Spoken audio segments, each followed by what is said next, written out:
There's so much noise. It's harder to hide behind these gimmicks and these tactics.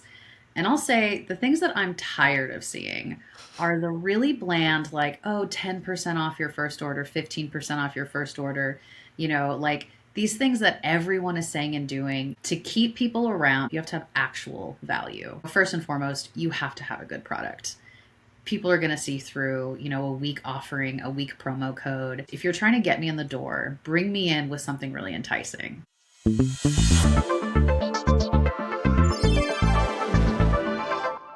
Hey everyone, and welcome back to the Exact Digital Podcast, where we explore the minds behind impactful brands and strategy. Today, I'm joined by Jordan Gray, founder of Gray House Consulting, a creative consultancy that partners with growth-minded founders to optimize their brand strategy, content, and marketing tactics. With over 15 years of experience, Jordan has worked with a range of clients from local businesses to Fortune 500 companies, helping them build authentic and effective brand narratives. In this episode, we'll dive into the challenges of brand strategy in an area dominated by templates and AI-generated content, common misconceptions founders have about marketing and branding, the importance of clarity and consumer insight in building a loyal customer base, and how to create content that resonates and reflects a brand's unique value proposition. Jordan, welcome to the show. Hi, thank you for having me. Glad to be here. So glad to have you. I was just talking about the coffee shop that her and I had met in. Looks eerily similar to her home. And I'm now picking up why we went to that coffee shop. Absolutely. It's all about the brand. I love it. No, literally they had real plants in the ceiling, draping down. Gorgeous place. Yeah, Flora in Asheville, if anyone's in the area. It's a beautiful spot. Flora, yes. And then they have the shop, the plant shop right beside. It's amazing. Oh, I love it there. Great. With the rise of AI-generated content and templates, how can brands maintain authenticity and stand out? Absolutely. I mean, we have so many AI-powered platforms, generated templates. There's so many tools out there that can be really helpful, I think, to creatives on a day-to-day.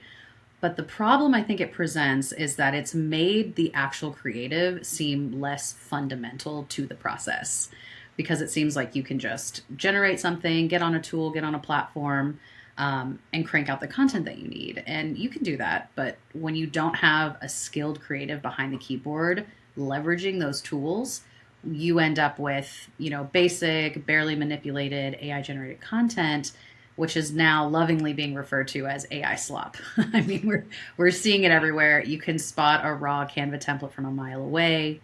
And I think consumers are just becoming a lot more hip to these things. And it creates a couple of problems for brands, from my perspective. On the one hand, you end up looking and sounding like everybody else. It gives you a really homogenized look and feel, because AI is pulling from models that are being leveraged off of just what's existing. So they're giving you something that may sound okay. You could be impressed at how quickly it's been generated, but it's not going to be super unique to you, and it's just going to mirror what's already out there. And again, consumers are just having a keen eye for this. I think we can see it. We can identify it really easily. And, it's bad for business. It erodes your brand voice and really just kind of homogenizes the look and feel of what you're producing. And yeah, it's all about having a creative who knows how to leverage these tools, because I certainly have my own roster of things that I utilize that makes me more productive on a day-to-day. But without that human creativity and oversight, you just get something that's can be really tone deaf or just not really representative of your brand. And that really has an impact at the end of the day. Right. And then also AI, when you're using things like ChatGPT for maybe some inspiration, if it gets on a tangent about something that is not the right thing, if it's just one thing, it'll start repeating that and it'll integrate into the entire conversation. And then it does just kind of dilute your brand and make it like everyone else, which is the opposite of the point. Absolutely. And any money or time you're saving up front, I find will typically cost you in other ways down the road. And it's all about knowing where to invest your resources and investing in your creative team. Whether that's a full-time hire or a consultant or a freelancer, there's a wide breadth based on, the size of your company and how, the age of the company. But balancing the use of AI tools and human creativity and their expertise is just Absolutely. I think the key to using these tools in a smart way, but creating content that's unique to you that does what you want it to. So, what other strategies do you recommend for brands to break free from the sameness trap? hmm I mean, I think a lot of it is, again, working with a creative to develop your tools in a way that is very much rooted in a strategic approach. What makes you unique? What are your unique value props? Emphasis on unique. How do you stand out from the competition? What is your audience? What does your consumer look like? What does your target audience want? What are they going to react to? What spaces are they in? Because if you create this content, and we all need template libraries, we all need things that we can pull off the shelf and utilize and run with and give to our sales teams, our marketing teams. But creating that content that's rooted in a strategic approach where the research has been done, you've got an understanding of the clarity that you bring, the purpose behind your brand, what problem are you solving, then you can create content that is impactful, that has purpose, and that people will resonate with, that means something, that isn't just sounding and looking like everybody else or like your competitors. Right? Like if you were to have a choice of five different coffee shops, same flavor, same vibe ish, kind of generally the same thing. What is it that makes you choose one of the coffee shops over the other five? And not including like the distance, if it's right down the street or whatever it may be, but what is Yeah. the objectifiable thing that makes it tick, that connects with you? hmm For me, it comes down to really three main components. First of all, your product. First and foremost, your product has to be good. If you make a better latte, or you have interesting specials, or you use higher quality ingredients, absolutely. Product above all else. Secondly, I think the atmosphere that you provide, especially in a brick and mortar setting, like Flora, for example, you walk in and you're immersed. I mean, you're surrounded by plants. You can build your own bouquets in their shop. They've got like a wine bar, coffee, they've got all kinds of things. But the experience like feels good. You feel kind of transported. And the service is really nice. Service and customer service, I think, is a huge piece. Whether you're, a brick and mortar space that, caters to a customer coming in, or you're an online shop that has a robust customer service approach. You reach out, you are able to respond quickly. All of these things, this kind of trifecta, I think, having a strong product, creating a welcoming, inviting space that kind of has an atmosphere to it, and then having good attentive service. Because I mean, we can go so many places. There are, tons of coffee shops, there's tons of brands out there. It's a noisy market. You have to pay attention to these things in order to stand out and attract a consumer, and then to bring them back in more than once. Because you can bring someone in if you don't have one of these things, like if you just have a beautiful space, but your product isn't great, and service is subpar, you might not go back to there, or vice versa. If any of these things are out of balance, it doesn't create a repeat customer, which is really the end goal. Right. And, it's really fun to think about names and events and all these interesting things. But a lot of times, for me as a human being, when I'm choosing to go somewhere for the second time or not go somewhere ever again, it most of the time has to do with the customer service, the quality of the food or the drink or whatever it may be, Mm-hmm. because that's the importance. That's why you're there. Absolutely. And especially, I mean, everything's expensive now, right? Like our there's a lot of competition for our dollars. There are a lot of places we can go, and the experience that you get, you want to kind of be able to forget that for a moment. Like I think one of the greatest thrills in the whole world is going out to dinner, going to a wine bar, having a happy hour with friends. And it's because it's a bit of an escape. You can kind of immerse yourself in an experience. You wine, you dine, you converse, you're out of your home, you're in this space, and the service you get along with the quality of product there is really what makes that experience and will bring you back and make you kind of an ambassador for this brand. I mean, I'm talking about Flora. I'll talk to people all day about my favorite restaurants and places around town, and I become kind of an advocate for them because of that service and experience, the product and the atmosphere that they deliver. Right. And even if they mess up, if they're on it and they have the best customer service and they fix it, Mhm. it might even make me go back more because I know they're problem solvers and they're not like, oh, this is your fault. Yeah, we're humans. Things get messed up, but it's about how you like handle it and how you approach the customer, the atmosphere that you set. that matters far more than the perfection of a service. Absolutely. Absolutely. And also, I don't know if this was strategic or not, but they share a door with a bookstore, which is That flows is, even better. yes, it's this whole little like, ecosystem, that you have all these needs that you can spend a whole little afternoon there. I love it. And that's about, I think, comes down to creating space, shared spaces, um, which is so important now. I think there's kind of an appetite for physical local spaces again because we've been in a remote setting for so long, which is lovely in its own ways. Where so many things are digital, behind a screen, that when we do find a physical space, it feels so good. Yeah, there's like, we're getting off topic a little bit, but there's that third space that people talk about where it's like work, home, and there's supposed to be a third place where Hmm. you communicate with other individuals and spend your time and Hmm. make someone want your third space if you're a brick and mortar. Yeah, absolutely, absolutely. Be the space we all want in our hearts. Exactly, exactly.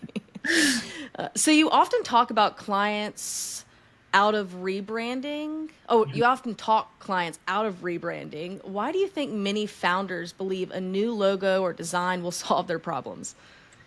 So it may seem very counterintuitive as a brand strategist and designer, but I do often talk people out of rebrands.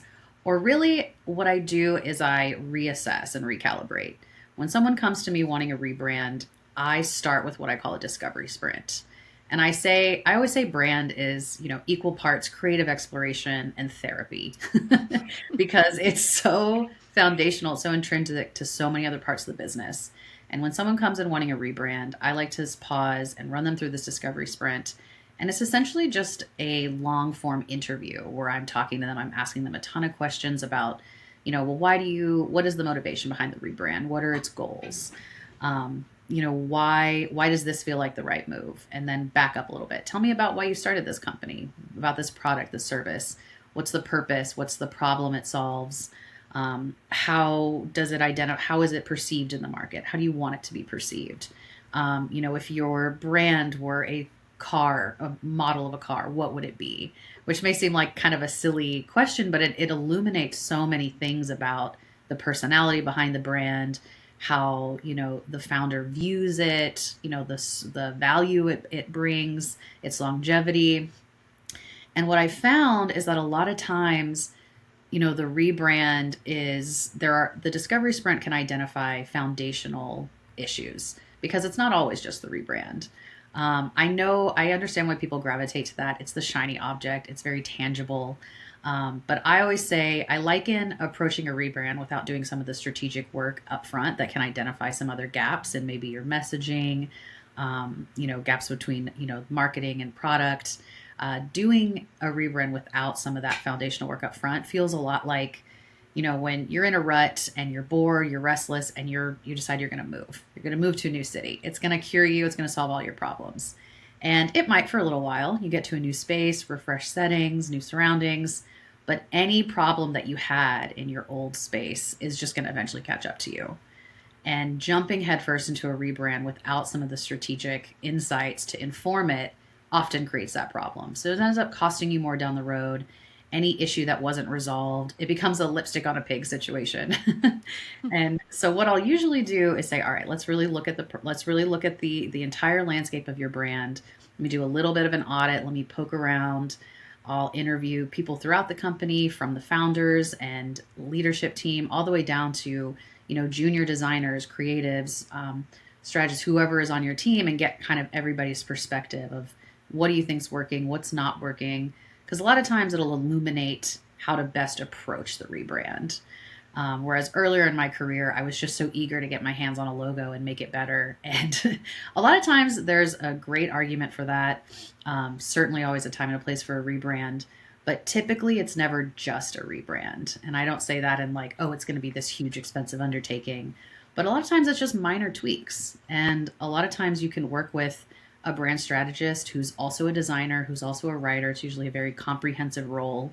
I think a lot of times founders or leadership can shy away from that because it seems like this very expensive, daunting undertaking.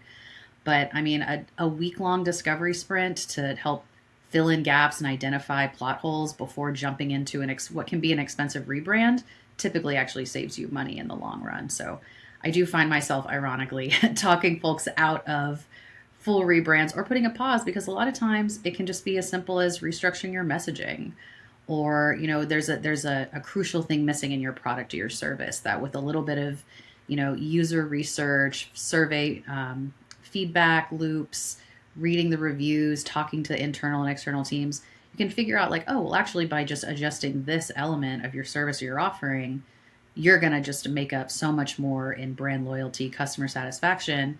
And then maybe a rebrand isn't actually where you need to spend your time and money. So it's all about figuring out which levers to pull, essentially.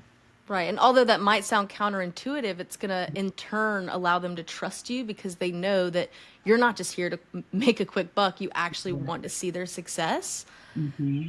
And then looking into their employees, a lot of times they might hold the answers because they're have their hands in it every single day. They're the ones navigating and getting the questions from clients. So it's really effective. I love getting when I get to go in and like interview everyone from different tiers and totems in the company. It illuminates so much because we've like you get so enmeshed and you become such an advocate and such an architect within the brand that they often have a ton of insight that can get overlooked. I love being able to talk to folks from all across the ranks. Absolutely. So, how can brands ensure that their content reflects their actual unique value propositions?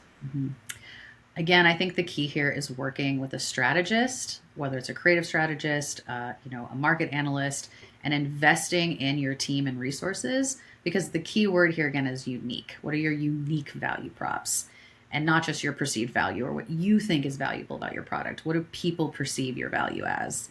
And the best way to get a grip on this is by really looking at your competitive landscape, doing your research, which is what strategists are researchers first and foremost. I mean, regardless of their specialty or what part of the process they're coming in on, you do so much research.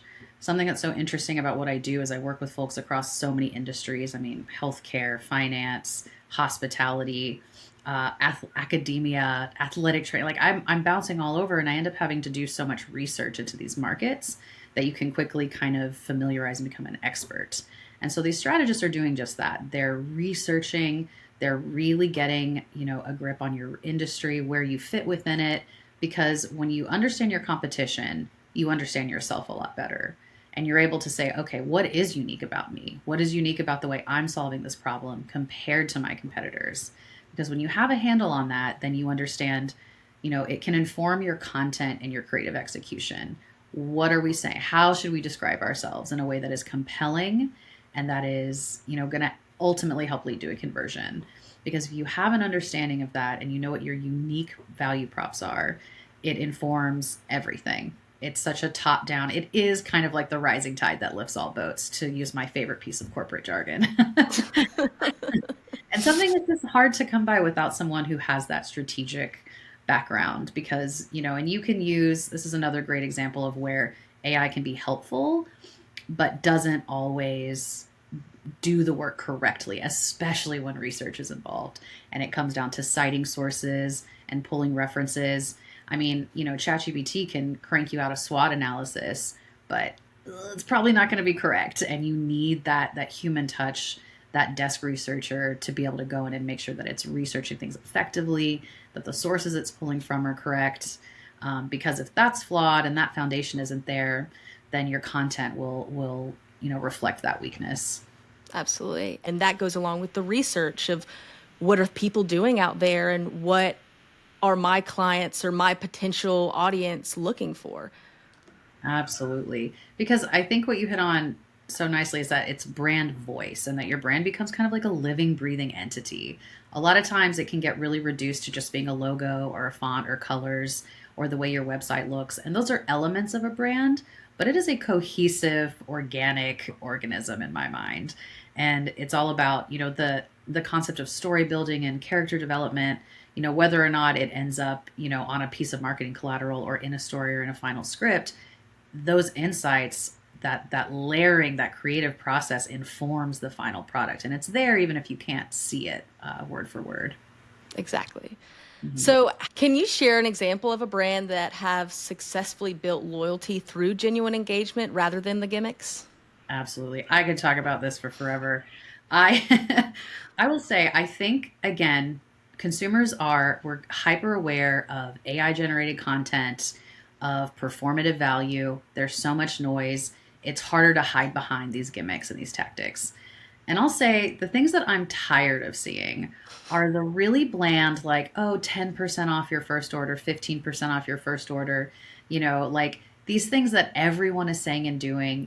I love some SMS marketing. It's a great way to connect with folks, but they all sound so similar. They're like so generated. They don't always feel like a great deal. And I think that brands that to keep people around, to keep people in the loop, you have to have actual value. These 15% barely covers like shipping. I mean, it's like it's nothing. And I think brands that do a really good job of this, first and foremost, you have to have a good product. People are going to see through, a weak offering, a weak promo code. It's just if you're trying to get me in the door, bring me in with something really enticing. I think a great example of this is the brand Pros. They're a custom hair care line. And I've been using them for years now, and I'll never go back. And I got targeted, a ton of targeted ads from them on Instagram.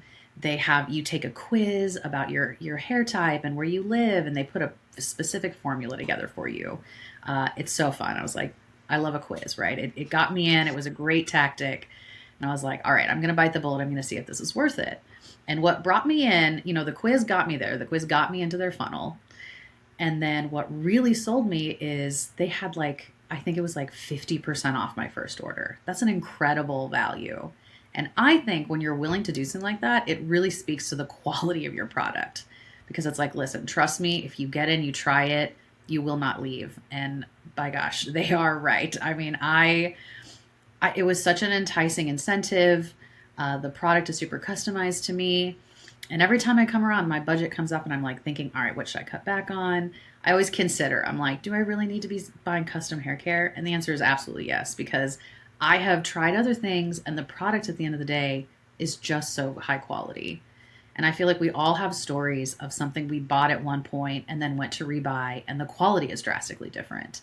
And that's super noticeable, and that matters, and that impacts my lifetime value as one of your customers. And so if you have a quality product and you're willing to do, invest in quality welcome gifts, initial offers, you're doing surveys, you're connecting with your customers, you have a high touch service, those things matter. I also think of Rent the Runway. I've been using them for forever. Initially, it was just like special occasions, and now I have a monthly subscription.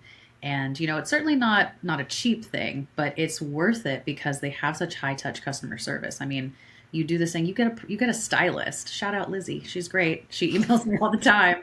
She puts great boards together. She'll be like, "Hey, what's going on? What do you have coming up?" And it's such a nice level of interaction that it makes this worth the effort, worth the money. And I'm going to keep coming back for that.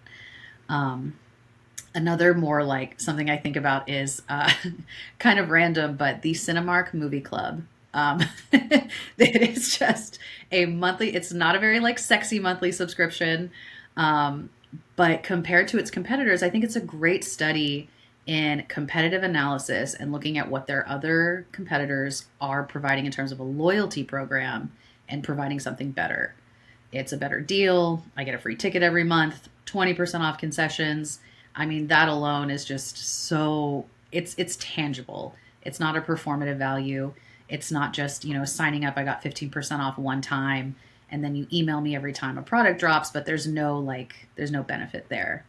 I think all of these things, it comes back to customer service. Absolutely, first and foremost, you have to have a good product, and you have to have create an experience and offer something that is truly valuable and not performative. Because I think a trap that a lot of brands, and I think just especially in like the tech dominated startup world, this concept of an MVP, a minimum viable product. How can I do the least and make the most money? How can I do the least and get to market the quickest? And there's absolutely some logic there. You have to implement some of that, but that's designed to be temporary. And then you're supposed to build on that and offer something new and better and consistently offer something valuable. Because I feel like a lot of times just unsustained growth where you're trying to expand, expand, expand, and your product has to take a hit at the end of the day, the risk there is that you're going to you're going to, erode the lifetime value of your customer at the end of the day. Absolutely. And also catering it specifically to that customer. If they're overloading you with emails that have nothing to do with maybe a service or package that you're using for them, it almost will turn you off because you're like, well, I don't feel special. Yes. Or like just and I think frequency marketing also has a place. I mean, I don't think I would have bitten the bullet with pros if I hadn't seen a ton of targeted ads. I think it has a time and a place, but it worked in that instance because it was a really good product. They had a great like onboarding experience. Like as a first time customer, take a quiz, get a discount, get a free gift, and that continues past just the first interaction. Like they do a really good job at retaining me as a customer because I think every like 10 orders I get something free. And there's things that are built in, and that may scare some brands because it's like, oh well, you may be losing revenue on that sale, but it's about the big picture. I think that can be kind of a short-sighted fear, and you don't take retention into account when you let that fear kind of dominate your marketing strategy. Absolutely. And listening to your customers, your current customers, if they have a negative review, a negative comment, don't see it as a negative, see it as Mhm. a opportunity to grow. For Yes. example, I used HelloFresh for a year. And the reason that I stopped is because the seasoning started tasting exactly the same. Mhm. Like there'd be variations of Indian food or recipes, but it'd always be the same exact spices from the same exact brand. So it became really old, and that's the reason that I stopped. And I had mentioned this to them when I canceled, and because they asked, and then I think they'd asked again because they were trying to get me back based off of the price. We'll give you 50% off, which is okay. That sounds nice, but that's not why I Yeah. left. And Mhm. I've talked to other people and they agree with the same issue that I had. So if Mhm. they were to reach out to me and say, "Hey, Kinsey, we actually got a few new spices or recipes. Do you want to try them for 50% off?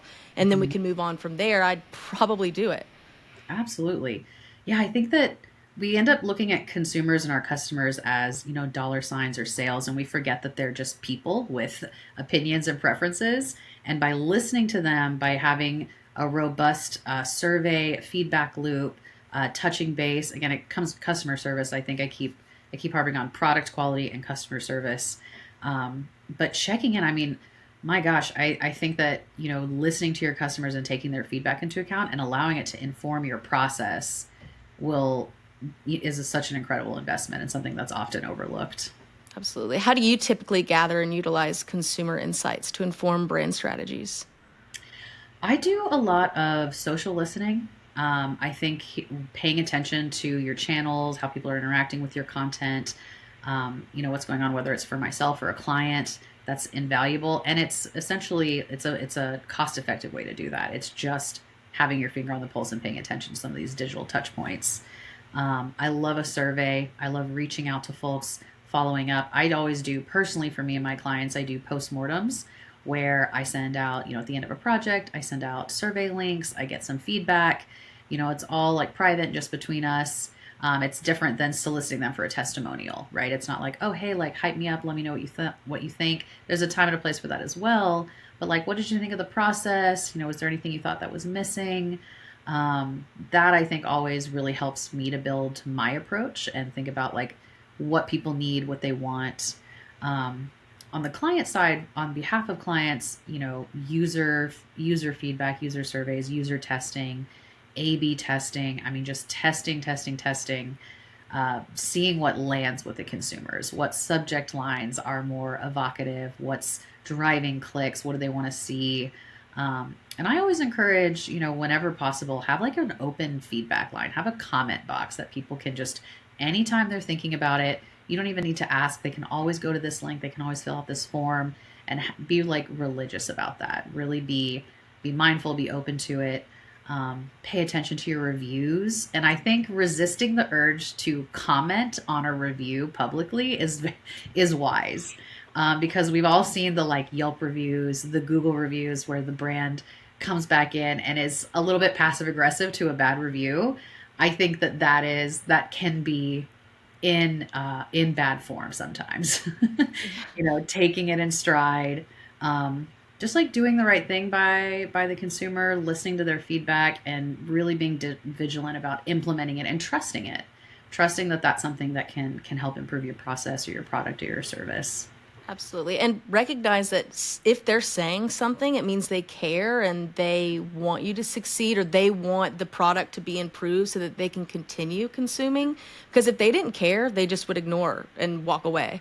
Yeah, exactly. Mhm. Yeah. And then also, I know you guys listening have seen social media in the past 5 years. People love opinions. They love to be asked their opinion or maybe unsolicited, so just ask. Yeah, absolutely. Just an So, invaluable resource, truly. oh, absolutely. And then if you just got some time, just scroll. I call Hmm. it research, but it's keeping your finger on the pulse and it's understanding what people are wanting, what they're looking at, especially if you're looking into the social media space. Just Hmm. take some time to scroll. I know that some people resist that, and I understand, but it's really valuable. Absolutely. So, what role does creative execution play in transitioning these insights into effective marketing? Hmm. So once you've done the research, you've reviewed your competitors, you have an understanding of the market, your unique value propositions, then you can create really effective content. Then you get into the execution part of it. We know that our customers care about, A, B, and C. So let's use those insights to develop our headlines, develop our messaging, and let's also look at, all right, this is what the demographics of our audience. Maybe it's different from what you thought, but once you look at all the analytics, you look at all of your sales reporting and your metrics, and you say, all right, actually, this is who's buying our product. Let's think about which of these messages relate to them. And I like to always encourage clients to think about how they're segmenting their audience because a lot of times there's a primary, but there's, secondary and tertiary audiences as well. And how should your messaging shift to appeal to those demographics and what their priorities are? What are they, what are their challenges? What are they prioritizing? And what's going to be the most appealing to them? And then you can create really effective content. You can create different cohort themed content. You can, segment out into your different audiences. You can create stuff that's really compelling and also beautiful. I mean, focusing on, what they look for. I feel like a lot of brands are kind of in this unique space where everything's a lifestyle brand a little bit. We want to buy something that mirrors something we want to see in ourselves. We want to, surround ourselves with things that we find beautiful and interesting that feel like they represent us in some way.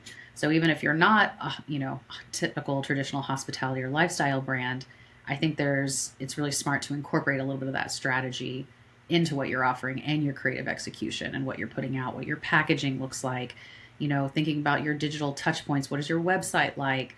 Do the ads that you're placing match with, what's going on your site? Does it feel cohesive?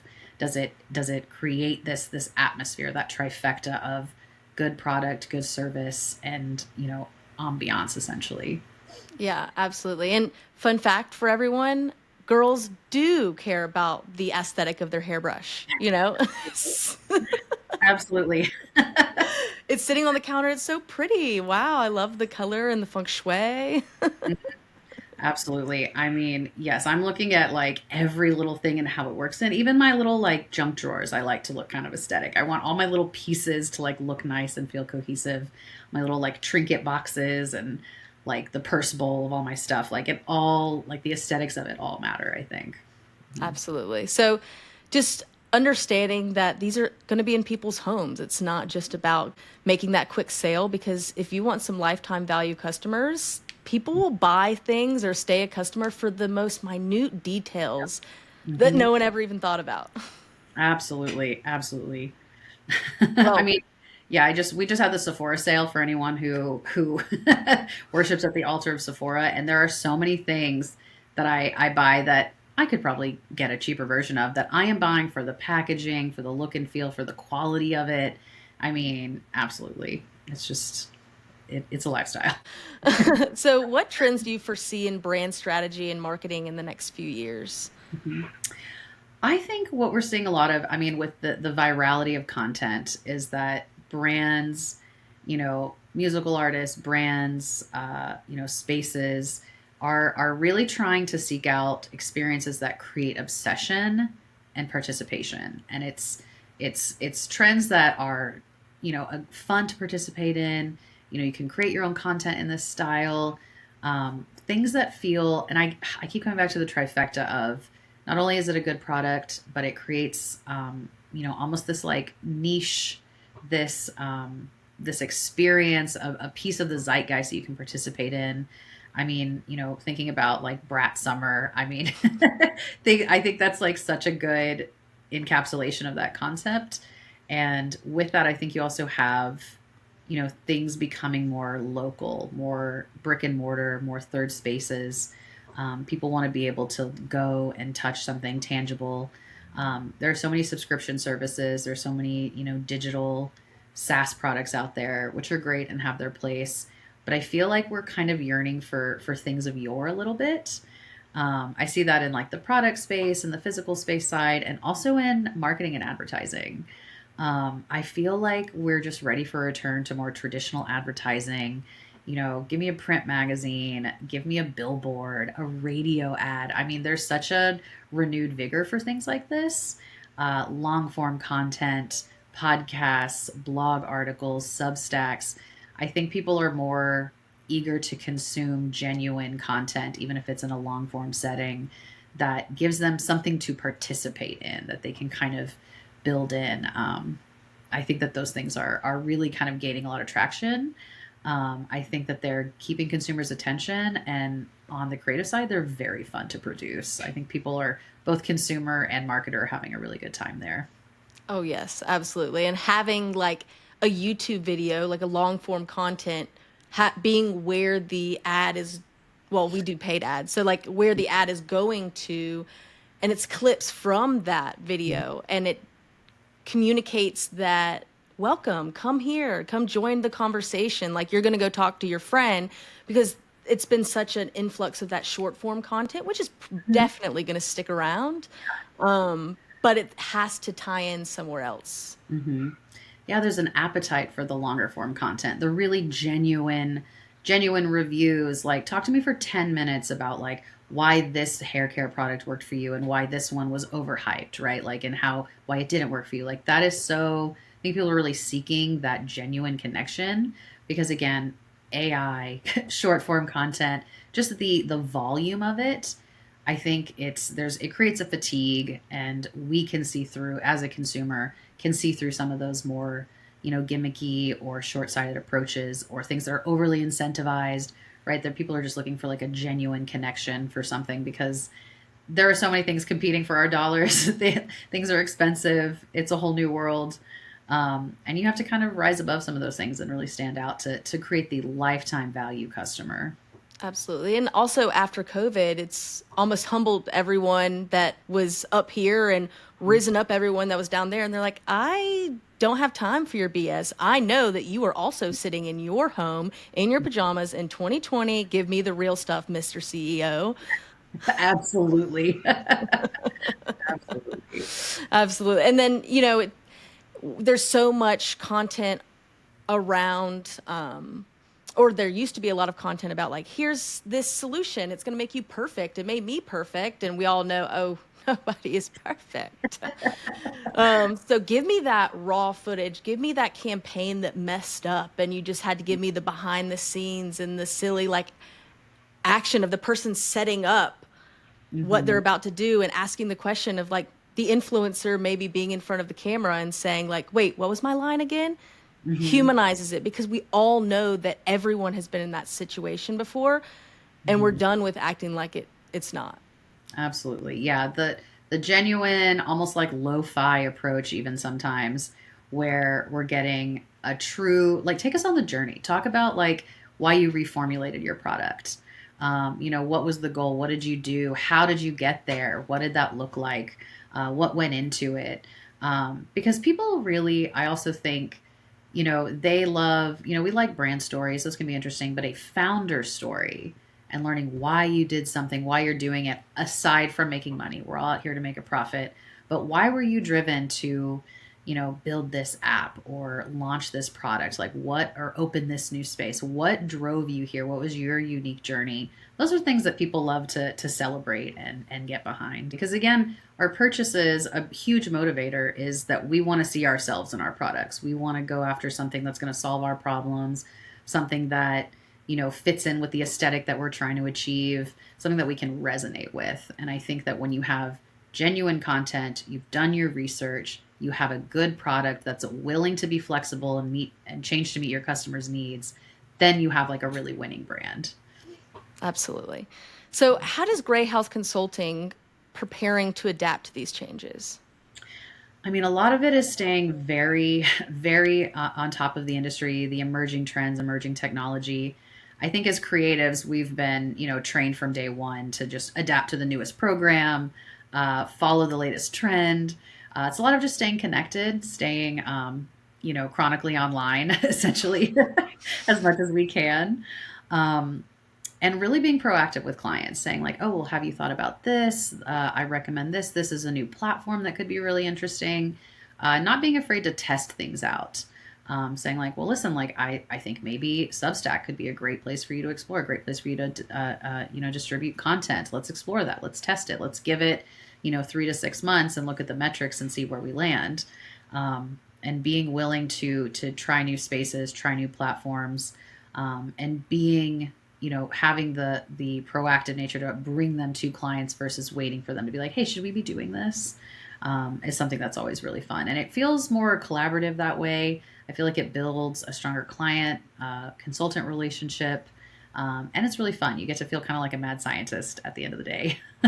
Absolutely. And not being afraid to have those conversations, or if someone comes to you married to an idea, and being okay to let them down easy and say, I see where you're coming from. That probably worked 6 months ago, but I've Mhm. seen that this is where things are moving towards. We can test both of them, see what Mhm. works for you, but this is my professional opinion. Absolutely. It's like, I'll hold your hand while I say this. It may not have the intended effect, but we can test it out. We can test anything.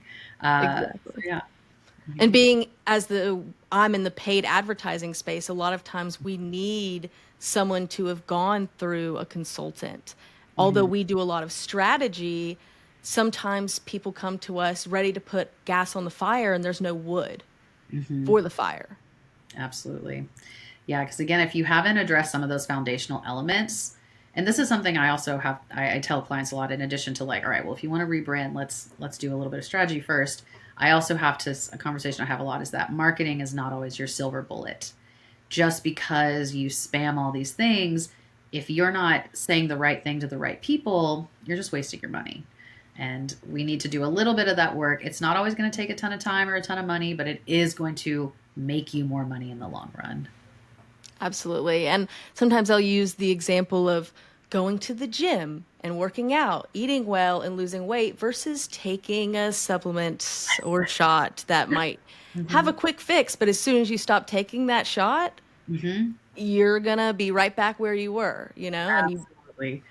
Yeah, the real reality is that it's about simple, sustainable habits and tactics that you can build on over time that create long-lasting value versus that initial dopamine hit or that quick fix or that, you know, losing the water weight, so to speak. It's like you want to do something that's going to provide value in the long run. absolutely. Jordan, thank you so much for sharing your insights on authentic brand strategy and the importance of clarity in marketing. Your experience and approach offer a valuable lesson for founders and marketers alike. For those interested in learning more about Jordan's work, visit grayhouse.consulting or connect with her on LinkedIn. Thanks again for joining us, Jordan. Thank you so much. It was a pleasure. Awesome. Yes. Well, thank you everybody for listening, and don't forget to like and subscribe.